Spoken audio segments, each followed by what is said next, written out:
Estamos na sinagoguinha com a presidente da FIRS, a Daniela Russowski-Rad. Obrigado, Daniela, por estar conosco.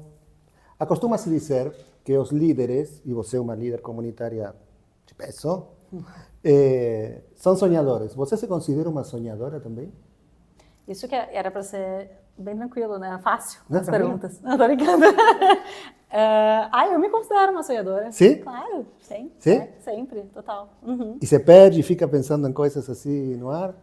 Fico. Eu acho que eu acho que sim, desde sempre eu fico. Sou bem sonhadora. Sim? Acho que sim. Uhum. Desde sempre ou agora? Desde sempre. Por Acho exemplo? que sim. De antes. Estou te falando de antes. Eu acho que eu sempre pensei, eu nunca me achei muito limitada, assim, às coisas. Eu sempre tive vontades de fazer coisas. Mas sonhos loucos, acá queremos saber. De sonhos loucos? Não sei. Não sei. Não consigo pensar em nada, assim, de última hora, não sei. Talvez me Mas venha como alguma voar, coisa. ou ser princesa de um reino especial, ou... Não, era ser... Não é muito louco, mas era ser paleontóloga. Paleontóloga. Eu queria muito ser paleontóloga e conhecer o espaço. E a partir de quê? Por quê? É. Vontade, curiosidade, eu acho. Mas como você chegou à paleontologia? A gente tinha alguma coisa no colégio que a gente estudava, ia pesquisar, ia uma turma ia, eu nunca fui, mas uma turma ia até um determinado lugar no interior do Rio Grande do Sul fazer, assim, buscar coisas. Isso me instigava bastante. Diziam que sim. Eu não fui, meus colegas não encontraram, foram, mas eu tinha curiosidade. O espaço também tinha uma curiosidade enorme de conhecer, nunca fui ainda. Dá tempo. Mas não sei o porquê, mas eu tinha essas curiosidades. E se você tivesse que sonhar com uma comunidade judaica gaúcha idealizada, se não tivéssemos restrições, se a realidade não nos apresentasse restrição nenhuma, como seria a tua comunidade ideal? Acho que minha comunidade ideal seria muito viva. Como viva, assim? De vida judaica. A gente teria espaços judaicos em que a gente se encontrasse e vivesse e tivesse essa circulação de vida judaica de forma muito natural. Mais concreto. Entrar e sair, por exemplo, a sinagoga ser um lugar cheio, que a gente tem os hábitos de vida, e a gente se encontra aqui. Ou a gente tem um clube judaico que a gente vai e volta, se encontra, é o lugar que eu vou jogar tênis, que é o lugar que vai ter um jogo de futebol, que vai ter os movimentos juvenis. E tudo acontecendo em espaços que a gente se cruza naturalmente. Coisas que hoje a gente faz, eu acho que fora da comunidade, se isso fosse natural da nossa vivência comunitária. Domingo, um churrasco de domingo. A gente está no mesmo lugar, mas não porque tem uma força de tenho que estar em algum lugar judaico ou tem algum acontecimento específico, mas porque é o lugar que a gente quer estar. E esse lugar ser da comunidade, ser comunitário. Isso enquanto à dinâmica do lugar e do tipo de vida, não? O tipo modo de vida. Modo de vida. Que mais teria? Quais seriam os valores principais? E quais as cidades mais privilegiadas no teu projeto ideal? Eu acho que no meu projeto ideal envolveria também muito um senso de responsabilidade das pessoas da comunidade, de se apropriarem da comunidade, de serem bem proativos em relação a isso. Então, quando a gente identifica...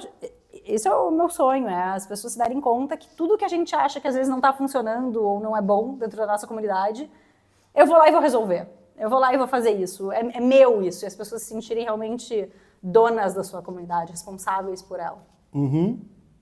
E em que situações se notaria isso? Por exemplo? Acho que em diversas situações. Como seria um problema que acontecesse e as pessoas se arremangam e querem mexer com isso? Que situação seria, por exemplo?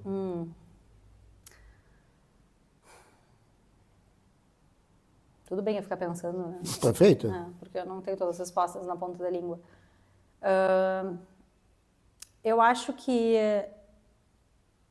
se a gente precisa ou fazer uma mobilização para um grupo de jovens ir para o Shnat, ou fazer uma marcha da vida, não tem a possibilidade de nossos jovens não terem essas experiências, porque a gente considera esses projetos importantes para a construção deles. Ou se a gente tem algum problema nos cemitérios que temos, né? Assim, então, como que a nossa comunidade, ela naturalmente ela vai não deixa cair, não deixa, sabe, quando não deixa a peteca cair, que a gente vão surgindo as mãos, mas isso é um senso mais de rede, de todo mundo se sentir mais unido e responsável. Eu acho que tanto de questões financeiras das entidades, mas de vida, de tudo. Eu acho que se todo mundo, não sei, se sentisse bem dono mesmo, assim, de cada um ir pegando um pedaço e fazendo, e a gente tá juntos nessa. Eu acho que a gente tem um caminho, eu não acho que é tão distante. Mas acho não, mas são perguntas para ir para cima, para voar. Depois baixamos. Depois. Mas eu acho que seria essa, assim, comunidade. Um lugar de encontro, então, e de vida, muito vitalizado, não? Na tua fala. Sim. De orgulho, de vontade de estar, de pertencer, de ter realmente essa... de ser... Eu estou concentrando muito nos lugares, porque eu imagino os lugares o que gera também de sensação das pessoas que estão ali, porque eu estou considerando que elas queiram estar nesses espaços. Duvida disso? De que elas queiram estar? Sim. Não sei. Eu acho que é uma construção. A intenção de ser judeu e de viver como um judeu e de estar com outros judeus é algo que você encontra multiplicado ou diminuído no nosso tempo? Eu acho que agora, neste exato momento, vem aumentando. Eu acho que é um fenômeno nos últimos anos. O que te faz pensar assim? Que indicadores você tem? Meus indicadores, eu acho que são a partir... A gente vê esse movimento no mundo inteiro, não é só aqui, né? Mas quando a gente vê, é natural, quando a gente vê o antissemitismo crescendo, a comunidade se junta porque lembra que não adianta a gente querer, né, ir para o mundo se a gente não estiver forte internamente também. Então, naturalmente, a gente volta a querer se recolher nesse senso de pertencimento, buscar, né, o acolhimento interno, em casa, considerando a comunidade. E eu acho que a gente teve esse movimento dentro da comunidade pelas buscas de grupos de discussão, de conversa, de identificação. E isso a gente vê dentro da nossa comunidade. Isso acontece hoje. Mais do que acontecia, ou pelo menos que eu vejo acontecendo, do que anteriormente. E desde tua infância, que você tem uma vida inteira muito próxima da comunidade, muito inserida, muito vibrante, em termos do que podemos compartilhar. Você consegue estabelecer relações entre o que foi e o que é? Relações valorativas? Sim. Não sei se valorativas, mas eu tenho lembranças de uma infância com essa vivência comunitária do meu sonho. Ou seja, o seu sonho, em alguns pontos, toca momentos de tua vida. Momentos que eu tinha de lembranças muito boas e que... não perfeitos, obviamente, mas... Eu acho que sim, acho que a gente tinha vivências... Momentos marcantes, não? Momentos marcantes em que a gente tinha uma certa vivência, não livre de problemas, mas comunitária mais forte. Me conta uma. Claro, os domingos no campestre de churrasco, uma família. Muitas famílias lembram disso. Todo mundo indo à inauguração das piscinas do campestre. Lotado de gente. Enfim, era maravilhoso encontrar todo mundo lá. Então, isso é um pouco da vivência, né? Obviamente, né, as grandes festas, sinagoga lotada de gente, aquele momento, assim, são sensações, né, que a gente tem e que eu acho que esses espaços, quando eles estão cheios de pessoas e a gente tem essa vontade de estar junto, isso gera tanto um impacto para quem está lá, quanto para quem não se dá conta do que está acontecendo nos mais jovens, que tem essa sensação, essa memória afetiva do que está acontecendo. Você? Que é o que eu sinto, exatamente, que é o que eu sinto. Mas eu acho que sim, eu acho que a gente tem hoje uma busca por um resgate também. E nós, as instituições, estamos capturando esse desejo? Eu acho que a gente se deu conta. Na altura? Eu acho que a gente se deu conta, enquanto instituições, que existe esse desejo. Para que de se dar conta vire uma receptividade real. Eu acho que é abertura, envolvimento, escutar a comunidade, estar junto da comunidade. Eu acho que não adianta... Eu acho que é dos dois lados, é isso que eu enxergo. Por muito tempo, eu acho que as pessoas, elas... É muito mais fácil, muito mais confortável quando a gente está numa posição e a gente diz, olha lá, aquela instituição não está fazendo tal coisa, a federação não faz isso, ou a sinagoga não faz aquilo, como eu gostaria de que fizesse. Se tivesse tal coisa, eu estaria. Então, eu acho que tem os dois lados. Tem o lado da comunidade, como eu falei, se é uma comunidade que se apropria da sua comunidade e diz, eu quero que tenha tal projeto. Eu quero que tenha encontros na sinagoga e tal. Então eu vou lá, vou bater na porta da sinagoga e vou dizer, Rabino Pablo, tô sentindo falta de tal coisa, eu gostaria que tivesse. De tua boca aos ouvidos de Deus. Mas eu acho que tem dos dois lados. Então, da comunidade se sentir apropriada, realmente, da nossa comunidade, entender que sem as pessoas a nossa comunidade não existe. Pode ter instituições lindas e super organizadas, mas vazias. Vazias não adianta para nada. E, por outro lado, as entidades, eu acho que terem também essa sensibilidade, essa abertura de pescarem isso, de conseguirem abrir as suas portas, se comunicar com essas pessoas. E eu não acho que é uma pessoa numa entidade que vai fazer isso, mas um grupo de pessoas, eu acho que, pelo menos aí por experiência do que a gente está tendo dentro da federação, é um grupo, é uma gestão que é um grupo de pessoas super diverso, de várias idades, de vários interesses diferentes, com essa tentativa, com esse ânimo de querer juntar a comunidade. Pensa diferente, tá? Não tá gostando do... Então vamos lá, vem sentar juntos, vamos pensar juntos o que a gente pode fazer para melhorar. Vem contribuir, vamos forçar para o mesmo lado para ir para frente. Mas eu acho que é esse envolvimento de todo mundo. É uma responsabilidade dupla, não é só das entidades. E teu projeto formal, porque vivemos em um mundo que sonhamos, mas também baixamos a terra. Agora quero baixar. Teu projeto formal tem elementos do sonho que você começou contando-nos? Tem. Que elementos tem? Tem. O projeto formal, aquele que a gente pode apresentar ante a CONIB? Tem. Em que ponto se encontram sonho e projeto formal? Eu acho que tem algumas coisas, assim. Eu acho que é um sonho e é irreal achar que a gente vai mudar tudo em uma gestão, em 2 anos, em 3 anos, em poucos anos. Eu acho que isso é um projeto a longo prazo. Eu acho que de forma objetiva, uma das coisas que a gente tenta fazer é implementar, e aí vem junto com um nome de planejamento estratégico da nossa comunidade, para entender quem somos, porque acho que hoje nem nós nos reconhecemos muito bem. Então, quem somos hoje e para onde queremos ir?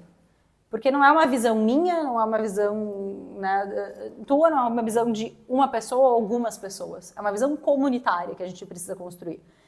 E isso não vai trazer nenhum resultado objetivo, talvez daqui 6 meses, daqui 1 ano, mas é capaz de mudar a direção desse transatlântico e nos botar numa direção melhor. Então, eu acho que isso é uma das coisas. E dentro desse planejamento, tem vários outros pequenos projetos que são bem objetivos. A ideia de fazer... E onde toca teu sonho? Meu sonho é no futuro, é conseguir chegar lá através disso. É olhar e ver se a nossa comunidade... Porque esse é o meu sonho. Não sei se é o sonho da comunidade.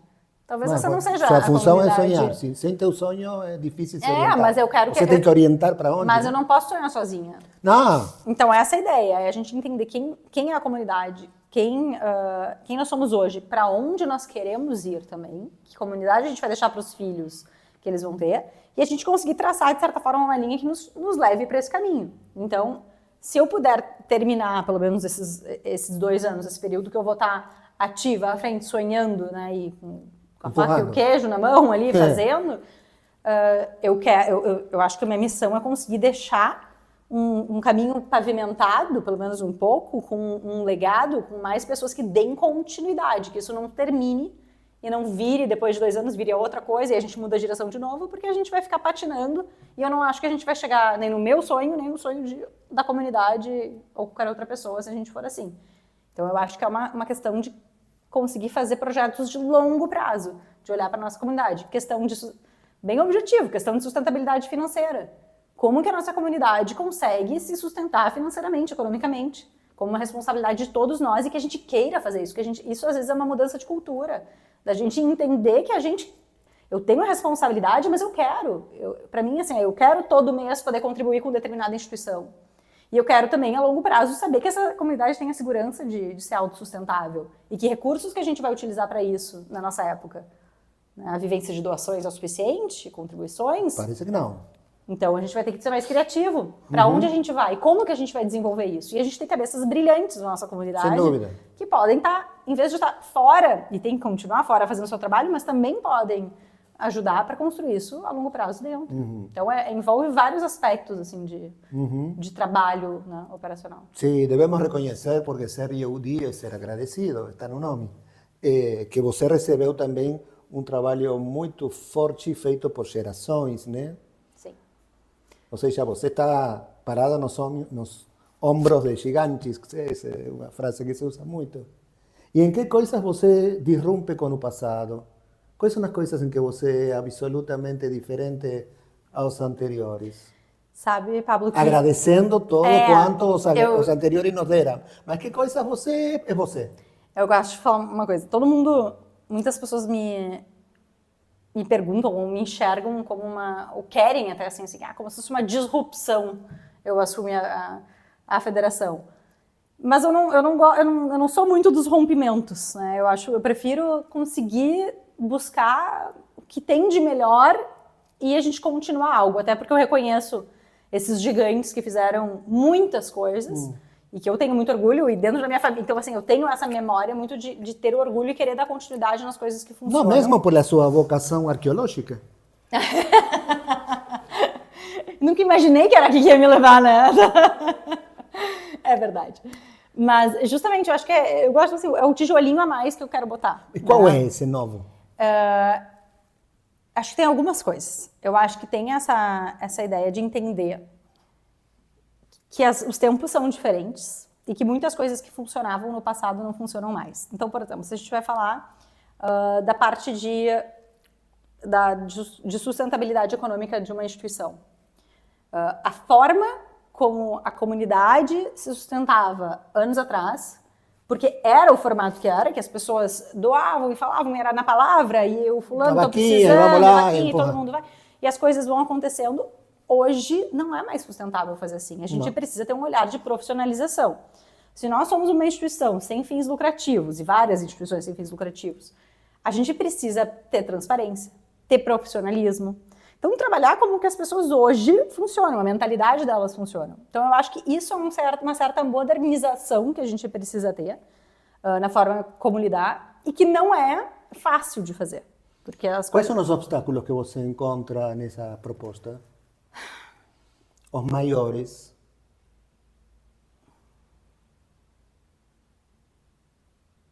As maiores resistências, não? As maiores resistências. Não pessoas, mas atitudes, né? Eu acho que é mudança de cultura. Eu acho que é mudança de cultura e eu acho que a mudança de cultura ela não vem rápido. Então, hoje um desafio que a gente tem... Mas quando você quer levar para frente, que você é muito entusiasta, muito ativa, você quer levar para frente, qual é o topo que você se encontra? Contra que bate? Ainda não estou batendo tanto, estou só 6 meses. Que obstáculo aparece? Não, mas eu estou só 6 meses. Mas você quer fazer coisas, senão todo sai. Não, mas ainda não. Mas eu vou te ser muito sincera. Eu não enxergo nada do que a gente tem em mente hoje de projetos não saindo do papel por questões financeiras, por exemplo. Não, tenho certeza. Por isso eu te pergunto as outras. Mas ainda não estão. Por enquanto as coisas estão andando. Então, tua gestão flui de uma maneira satisfatória? Por enquanto, sim. Nos últimos 6 meses, sim. Espero que continue.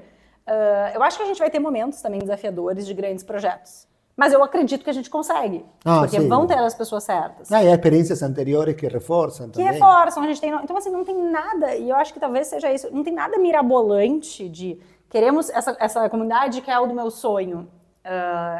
Eu acho que a gente chega lá, mas eu não acho que eu vou conseguir ela no ano que vem. Se eu quisesse, eu estaria talvez enfrentando, quebrando a cara, enfrentando. Eu acho que são construções passo a passo. A gente vai encontrar pequenas resistências, mas se a gente tem um plano que é interessante, projetos que são bons, os caminhos vão se encontrando. Talvez não seja na minha gestão, talvez seja na gestão do próximo, e assim vai. E o meu objetivo não é fazer e realizar o maior número de projetos possíveis desses 2 anos. É conseguir pelo menos o que seja o fundamental, que na nossa gestão a gente elege o que são esses projetos fundamentais, eles pelo menos sejam iniciados e tenham condições de seguir, e aí, quem sabe, se concretizar. Se a gente tirar do papel um outro, ótimo, senão...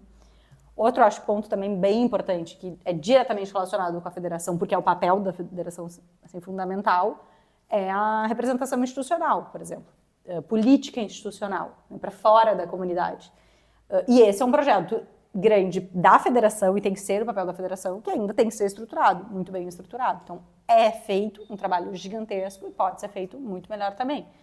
Então, isso passa, pelo que eu comentei aí, de profissionalização, né? E não é profissionalização só de contratação de pessoas, mas é de um trabalho profissional, de não se fazer isso por ser voluntário como quando eu tenho tempo eu faço, quando sobra tempo eu me dedico um pouco.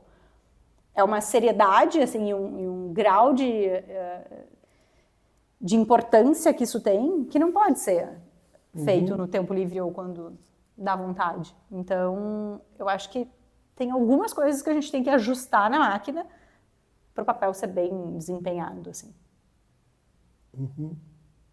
Eu percebi, quando cheguei aqui em Porto Alegre, uma situação generacional muito estranha. Mas você a viveu, então você pode me explicar por que há uma espécie de gap, de buraco, de pausa entre as pessoas de tua idade mais que estão voltando a se comprometer de uma maneira intensa com a vida comunitária, tenham ou não filhos.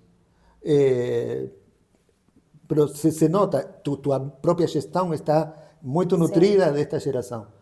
E outra, já clássica, tradicional, de 15, 20, 25 anos mais, ou 30 anos mais que você. E no meio, um tempo onde você não encontra pessoas de 40 e tantos, 50 e tantos, como uma geração que virou silenciosa no judaísmo local. Você saberia me dizer por que aconteceu isso? Não saberia dizer. Na nossa gestão, a gente tem pessoas dessa faixa etária, a gente mistura, isso é engraçado, tem de várias idades. Eu diria que tem pessoas da minha geração que não são muito envolvidas, talvez, em torno dos 30. Eu tenho 34, faço 35 esse ano. Eu acho que essa é uma geração pouco envolvida, talvez. E por que motivos?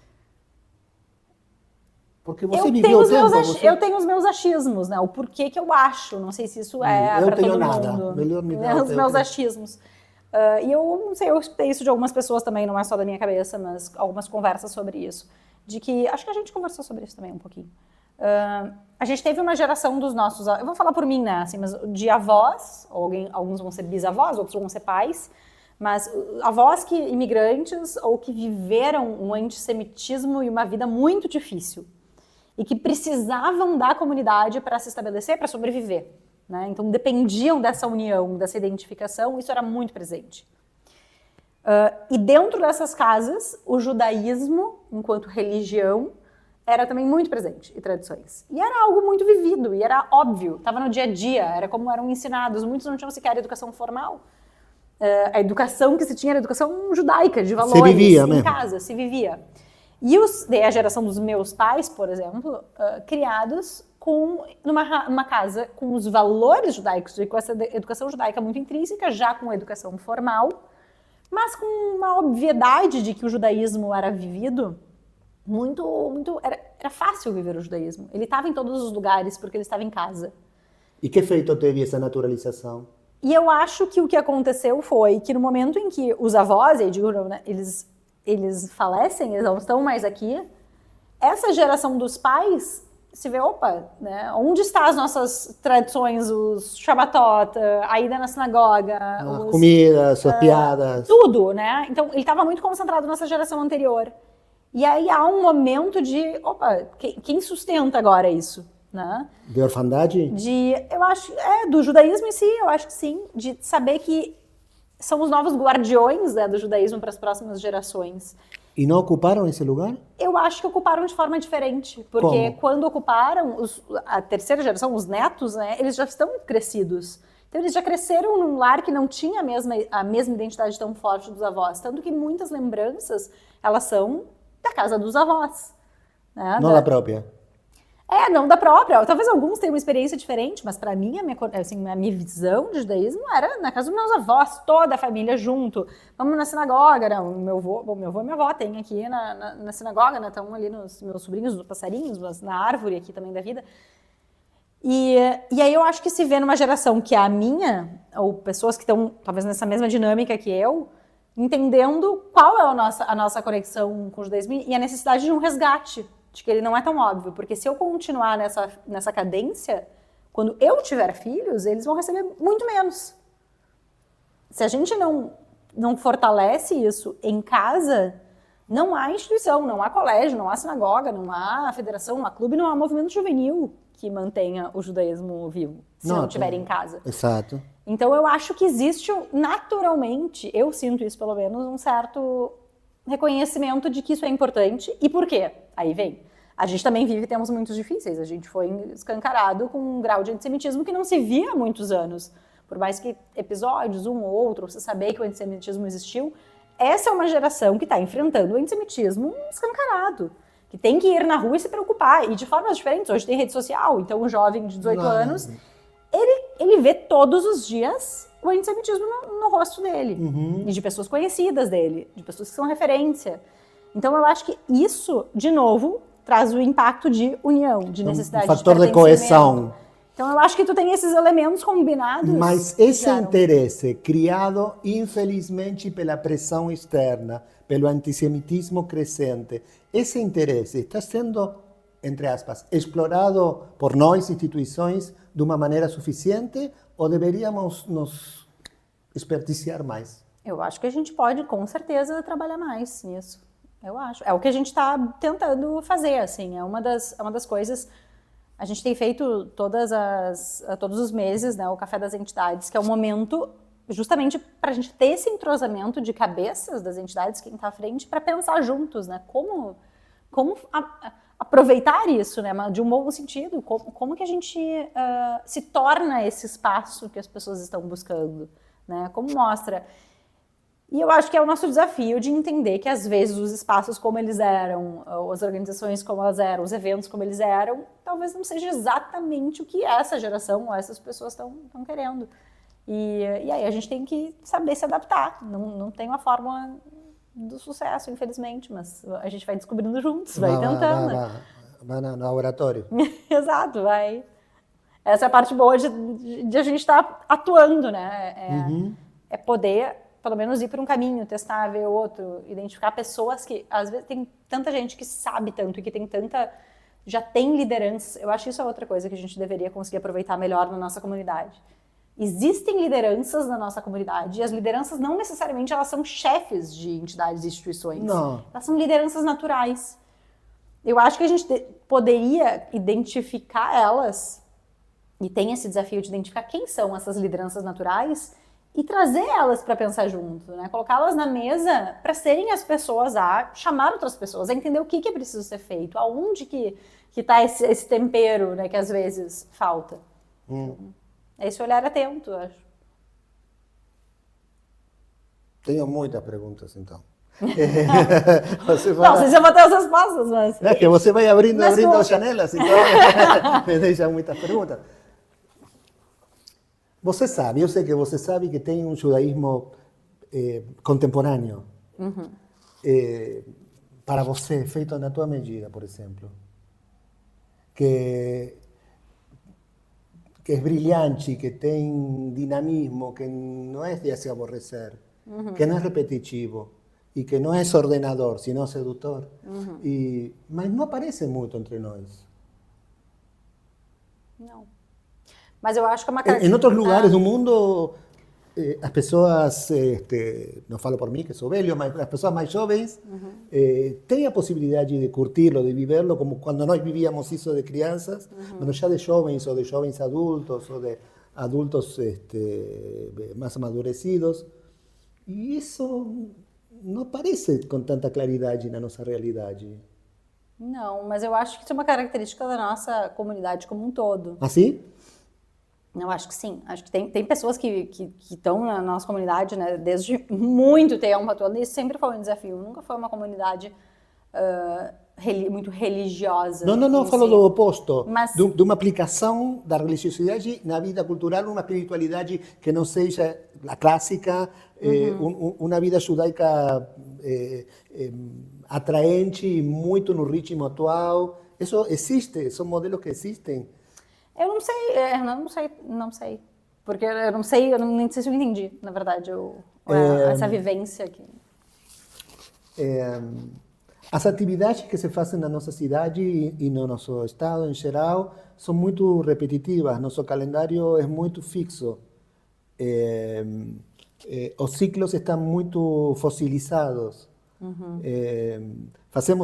Temos o prazer de nos encontrar, mas para atividades que são muito similares de uma vez a outra. Hay unos clásicos, que a festa de rua, seja na rua, seja dentro, e falafadas diversas, e alguma questão de ricudim, são muito fixas, há mais variedade, mais dinamismo, em cidades até mais pequenas que essas, e com menos judeus que aqui. E tipo, o que eles fazem de diferente? Tem outras lideranças mais dinâmicas. Mas que tipo de atividades eles são incluídas no Não calendário? sei, mas você encontra Hagim que são fantasticamente diferentes e que nem você nem eu perderíamos por nada do mundo. Talvez isso que falte na nossa comunidade. Talvez esse sonho de comunidade viva e vivência comunitária. Tem que ter propostas mais atraentes também. Eu terminei falando eu. É que não é muito Rabino, mas não é muito difícil falar. Você falar com o Rabino não é difícil. Não, Rabino. Fazer que o Rabino fale demais não é difícil. Sobre vivência de judaísmo, Paulo, é claro que eu vou mais te ouvir do que eu que vou me aconselhar. Eu vou perguntar para você sobre vivência de judaísmo. Eu quero saber, alguém me diga. Não, é que há uma variedade de questões que a população gaúcha, pela sua cultura e pelo seu jeito e pelo seu orgulho e pela sua história, adoraria.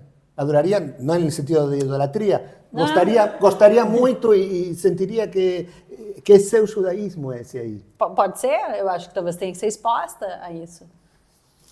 Eu acho que assim, a gente tem uma experiência bem interessante que a gente fez há 3 anos atrás e tem dado muito certo.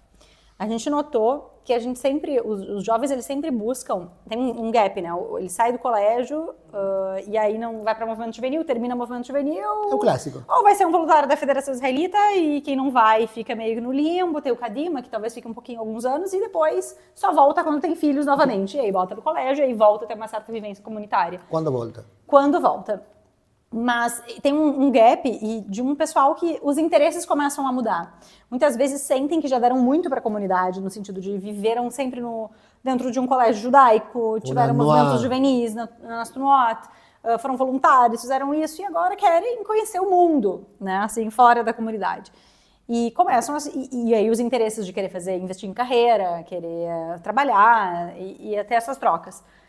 E a gente percebeu isso estando em outros ambientes. Eu sou uma pessoa que eu me construí muito fora da comunidade também, muito embora tenha tido uma vivência comunitária, eu fiz minha vida fora também, né, assim, da comunidade, tudo faz parte. E eu comecei a ver em espaços que eu olhava e pensava, esse espaço podia estar acontecendo dentro da comunidade. E os palestrantes que eu estou ouvindo, as discussões que eu estou ouvindo, isso seria maravilhoso dentro da comunidade. A gente tem tudo isso dentro da comunidade. Como que a gente não organiza e não faz? E a gente realmente começou assim, com alguns amigos há 3 anos atrás, a montar um grupo focado nisso, com um modelo do que já existe fora da comunidade, mas pensando na comunidade. Encontros focados em pessoas que querem, mas tem que querer. Eu acho que a premissa, isso eu acho que eu quero abordar depois. Um grupo de pessoas que têm interesses em comum, querem falar sobre negócios, sobre carreira, sobre mercado de trabalho, o que está acontecendo no mundo, quero me desenvolver. Um grupo de pessoas assim, chama um palestrante de fora, que não precisa ser da comunidade, pode ser qualquer pessoa, mas que a gente sabe que dentro da comunidade a gente consegue chegar em pessoas que são referência no mercado. E a gente faz uma janta legal, vamos tomar um vinho, vamos jantar bem, comer bem, conversar sobre isso, ter trocas. Hoje tem mais de 40 jovens que se encontram e fazem isso com convidados externos incríveis, com jantares incríveis, com eventos que antes a gente só via fora da comunidade. E hoje essa galera gosta de se encontrar entre si também. Então, cria uma vivência comunitária interessante. Mas uma coisa que a gente percebe, e é isso, esse é o parênteses que eu ia fazer, que não basta apenas... Eu acho que comunitariamente, às vezes, a gente é acostumado a sempre ter as coisas à disposição. Tudo na comunidade é disponível e de fácil acesso, e a comunidade quase que implora para os seus membros virem participarem. Então, assim, a gente quer muito que vocês venham, é como se fosse um favor para a entidade, para a instituição, que a comunidade participe. E eu acho que tem que ter uma mudança, as pessoas têm que querer fazer parte. Construir uma demanda. Elas têm que entender o valor que aquilo tem, o comprometimento, e se elas não quiserem estar naquele espaço, tá tudo bem, não precisa estar, tá tudo certo. Mas tem que ser espaços que são eles são feitos para as pessoas que querem efetivamente estar ali. E talvez por isso a gente precise e funcione a ideia de ter mais atividades, mais diferentes, que a gente preenche esses interesses das pessoas. Isso acontece muito bem com esse grupo de jovens que eu comentei agora. Então já caminha para os seus próprios pés, são abertas inscrições, não é mais amigo de amigo. E qualquer pessoa da comunidade pode se inscrever para entrar. Mas não são todas que vão estar. E demanda esforço, tem contrapartida, eu tenho que estar lá. Se eu não estou acompanhando, então deixa teu lugar para outra pessoa que quer estar. E assim eu acho que a gente vai criando também um engajamento. As pessoas entenderem que elas vão ter que fazer um esforço. Eu tenho que querer estar. Se elas não querem, se a gente não consegue criar esse valor, aí eu acho também que a gente não vai conseguir ter esse envolvimento. Ou ele vai ser muito passageiro, vai ir, vai fazer, vai participar de um evento de 2 e terminou, e acabou.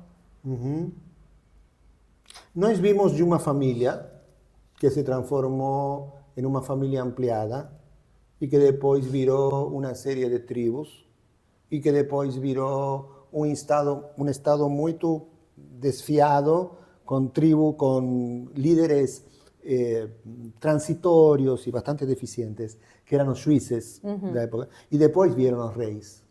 Houve uma época de grandes reis e depois a monarquia se degradou muito. E nós, às vezes, como comunidade, voltamos a alguma dessas formas de organização. Quando encontramos um obstáculo, quando temos problemas, regredimos a um modo mais primário, mais básico, como para defendernos, para voltar a um lugar seguro e mais simples também.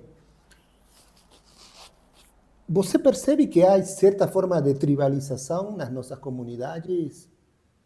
Espaços muito fechados, com pouco contato com outros, com lideranças muito prolongadas no tempo, com um envelhecimento populacional importante. Eu acho que são coisas diferentes. Eu acho que entidades que ficam num castelo, intocáveis, não acho.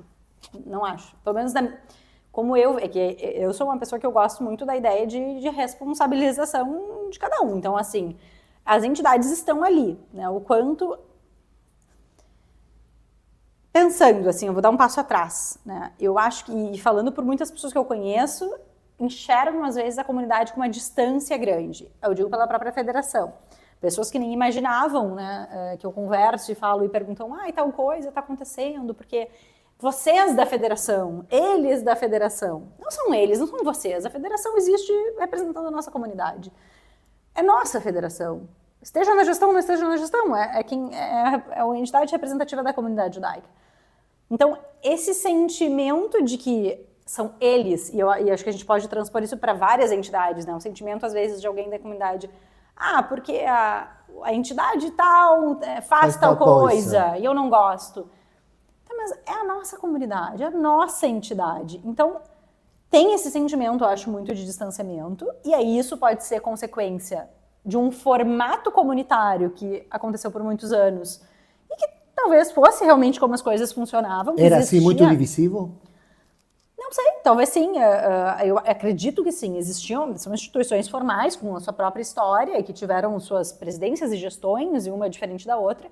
Então, eu acredito que sim existe uma razão para esse distanciamento, mas hoje o que eu enxergo das entidades é uma abertura muito grande. Eu acho que, eu olhando para as entidades e o conhecimento que eu tenho das gestões, são gestões muito preocupadas em quebrar essas barreiras, que não sei as causas de por que elas estão lá, mas ir acessar e criar uma passagem livre para o membro da comunidade ir lá, sentar, conversar, entender o que está acontecendo e querer fazer parte. Eu vejo essa abertura hoje. Não quer dizer que é fácil, não quer dizer que é todo mundo aberto em todos os graus, mas eu acho que a gente entendeu, enquanto comunidade, a necessidade de fazer isso para a sobrevivência.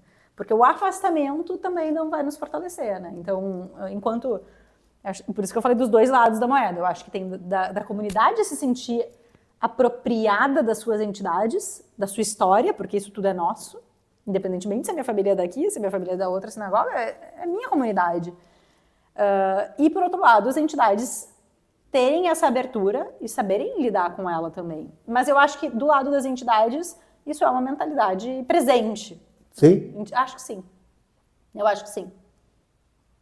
Não livre de desafios, né? Não livre de desafios não quer dizer que vai concordar, que todo mundo concorda com tudo, não quer dizer que não existam barreiras, né, de até onde vai conseguir se entrar ou se mudar alguma coisa. Mas eu acho que sim, eu acho que as entidades, sua grande maioria, entendeu essa necessidade e faz isso da sua própria forma. Até por uma questão de sobrevivência, né? A gente tem entidades que têm suas gestões que estão há muito tempo e precisam de renovação. Não existe entidade ou um trabalho comunitário sem sucessão. Ele termina. E aí isso a gente também não quer, né?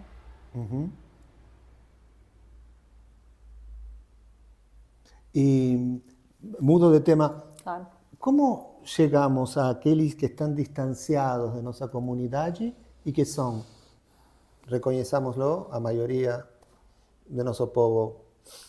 Quer dizer, em contato com as instituições, não somente infrequente, até infrequente, nós capturamos máximo 20% da população judaica total.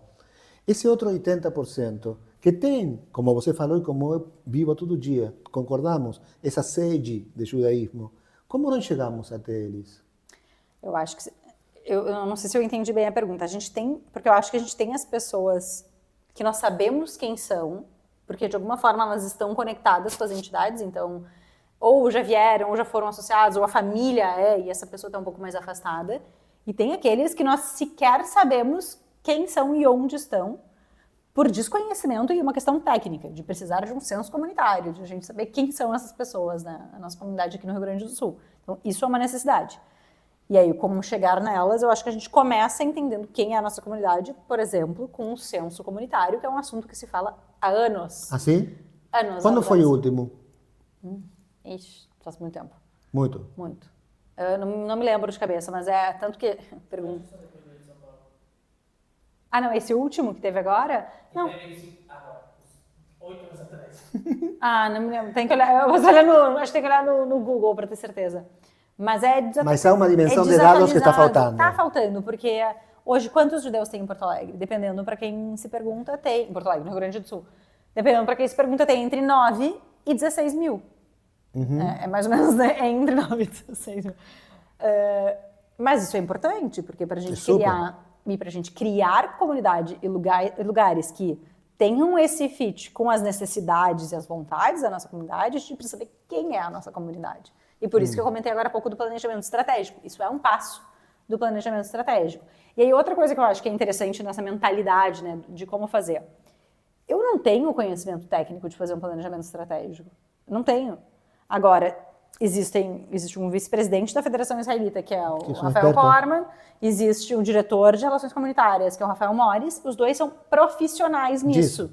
Eles fazem isso, a gente comentou anteriormente, eles fazem isso profissionalmente. Estão como voluntários dentro da federação, preocupados com a sua própria comunidade.